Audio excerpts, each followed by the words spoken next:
After the glimpse I had had of the Martians emerging from the cylinder in which they had come to the Earth from their planet, a kind of fascination paralyzed my actions. I remained standing knee-deep in the heather, staring at the mound that hid them. I was a battleground of fear and curiosity. I did not dare go back towards the pit, but I felt a passionate longing to peer into it. I began walking, therefore, in a big curve, seeking some point of vantage, and continually looking at the sand heaps that hid these newcomers to our earth. Once a leash of thin black whips, like the arms of an octopus, flashed across the sunset and was immediately withdrawn, and afterwards a thin rod rose up, joint by joint, bearing at its apex a circular disc that spun with a wobbling motion. What could be going on there?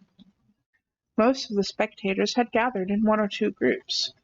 One a little crowd towards Woking, the other a knot of people in the direction of Chobham. Evidently they shared my mental conflict. There were few near me. One man I approached. He was, I perceived, a neighbour of mine, though I did not know his name, and accosted, but it was scarcely a time for articulate conversation. "What ugly brutes!" he said. "Good God, what ugly brutes!" He repeated this over and over again. "Did you see a man in the pit?" I said, but he made no answer to that. We became silent, and stood watching for a time side by side, deriving, I fancy, a certain comfort in one another's company. Then I shifted my position to a little knoll that gave me the advantage of a yard or more of elevation, and when I looked for him presently he was walking towards Woking. The sunset faded to twilight before anything further happened. The crowd far away on the left towards Woking seemed to grow, and I heard now a faint murmur from it. The little knot of people towards Chobham dispersed. There was scarcely an intimation of movement from the pit. It was this, as much as anything, that gave people courage, and I suppose the new arrivals from Woking also helped to restore confidence. At any rate, the dusk came on, a slow, intermittent movement upon the sand-pits began, a movement that seemed to gather force as the stillness of the evening about the cylinder remained unbroken. Vertical black figures in twos and threes would advance, stop, watch, and advance again, spreading out as they did so in a thin, irregular crescent that promised to enclose the pit in its attenuated horns. I, too, on my side, began to move towards the pit. Then I saw some cabmen and others had walked boldly into the sand-pits, and I heard the clatter of hoofs and the gride of wheels. I saw a lad trundling off the barrow of apples, and then, within 30 yards of the pit, advancing from the direction of Horsell, I noted a little black knot of men, the foremost of whom was waving a white flag. This was the deputation. There had been a hasty consultation, and since the Martians were evidently, in spite of their repulsive forms, intelligent creatures, it had been resolved to show them, by approaching them with signals, that we too were intelligent. Flutter, flutter went the flag, first to the right, then to the left. It was too far for me to recognize anyone there, but afterwards I learned that Ogilvy, Stent, and Henderson were with others in this attempt at communication. This little group had in its advance dragged inward, so to speak, the circumference of the now almost complete circle of people, and a number of dim black figures followed it at discreet distances. Suddenly there was a flash of light, and a quantity of luminous greenish smoke came out of the pit in 3 distinct puffs, which drove up, one after the other, straight into the still air.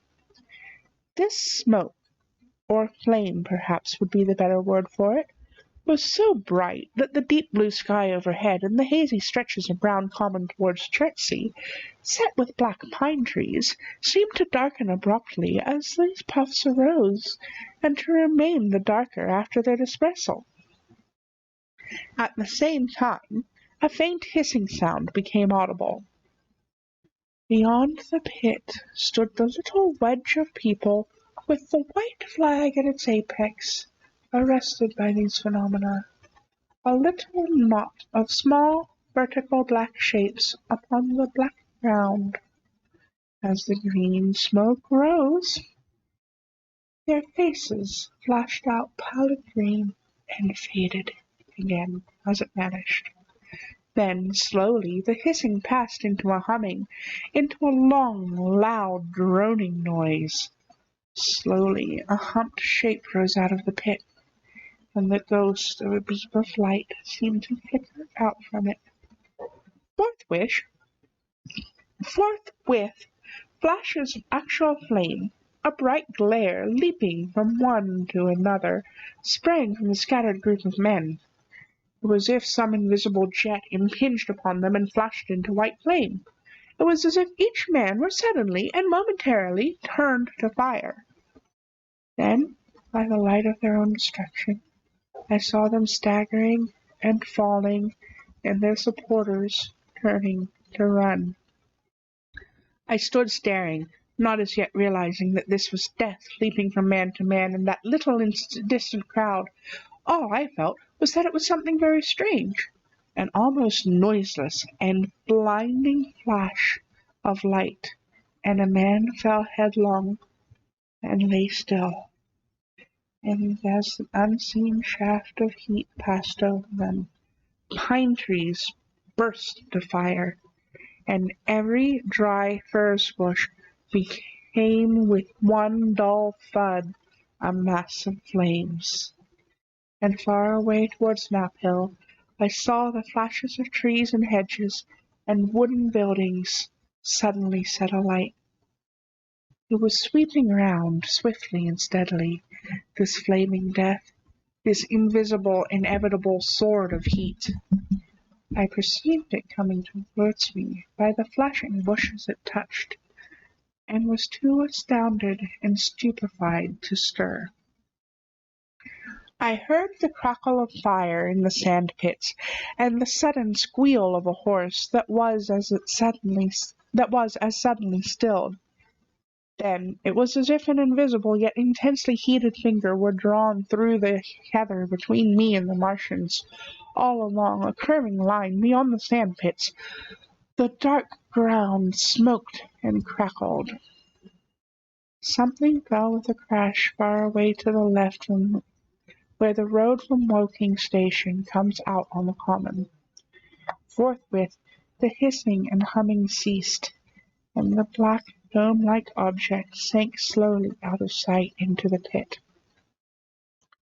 All this had happened with such swiftness that I had stood motionless, dumbfounded and dazzled by the flashes of light.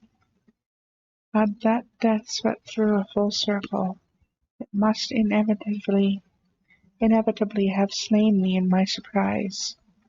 But it passed and spared me, and left the night around me suddenly dark and unfamiliar. The undulating common seemed now dark almost to blackness, except where its roadways lay grey and pale under the deep blue sky of the early night. It was dark and suddenly void of men. Overhead the stars were mustering, and in the west the sky was still a pale, bright, almost greenish blue.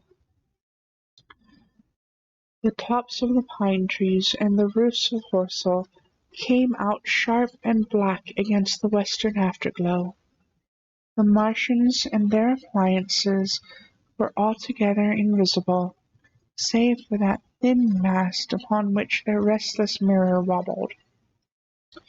Patches of brush and isolated trees here and there smoked and glowed still, and the houses toward Woking Station were sending up spires of flame into the stillness of the evening air. Nothing was changed save for that and a terrible astonishment. The little group of black specks with the flag of white had been swept out of existence, and the stillness of the evening, so it seemed to me, had scarcely been broken. It came to me that I was upon the stark common, helpless, unprotected, and alone. Suddenly, like a thing falling upon me from without, came fear.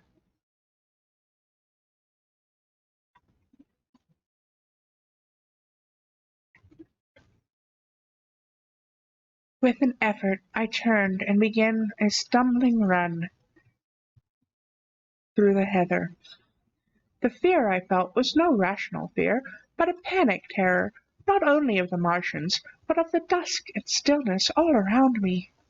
Such an extraordinary effect in unmanning me it had that I ran weeping silently as a child might do. Once I had turned, I did not dare to look back. I remember I felt an extraordinary persuasion that I was being played with, that presently, when I was on the very verge of safety, this mysterious death, as swift as the passage of light, would leap after me from the pit about the cylinder and strike me down.